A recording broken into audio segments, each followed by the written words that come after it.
নমস্কার।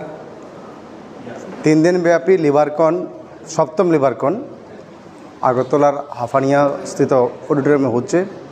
এটা এক স্তরে এটা আন্তর্জাতিক লিভারকন, কেননা এখানে আমাদের বাংলাদেশ, নেপাল থেকে অভ্যাগতরা এসছেন এবং ওনারা ওনাদের বক্তব্য রাখছেন। হেপাটাইটিস ফাউন্ডেশন অফ ত্রিপুরা আমাদের ইন্দ্রনগর স্থিত অফিস থেকে সারা বছরই আমরা জনকল্যাণমুখী অনেক কাজকর্ম করে থাকি।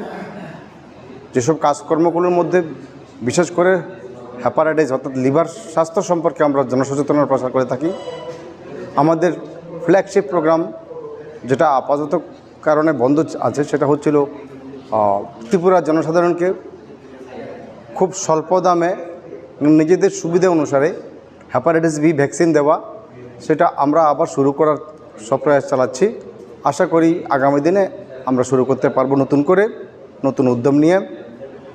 তার সাথে আমাদের জনকল্যাণমুখী কার্যকলাপের মধ্যে হেপাটাইটিস বি এবং সি, যা অস্ট্রেলিয়া জন্ডিস বা বর্তমানে ড্রাগ এডিকশান বাড়ার সাথে সাথে হেপাটাইটিস সি যেভাবে বাড়ছে, আমাদের প্রত্যেককে, ত্রিপুরার প্রত্যেক ব্যক্তিকে সচেতন হতে হবে এই রোগের ভয়াবহতা সম্বন্ধে এবং এই রোগের মারাত্মক পরিণতি সম্বন্ধে। তাই আমরা 3 দিনব্যাপী এই অনুষ্ঠানের বাইরেও অনেক সারা বছর ধরে অনেক কার্যক্রম চালিয়ে যাব। আমাদের এই অঙ্গীকার ত্রিপুরার জনসাধারণের উদ্দেশ্যেই এবং ত্রিপুরার জনসাধারণের জন্য সমর্পিত। ধন্যবাদ।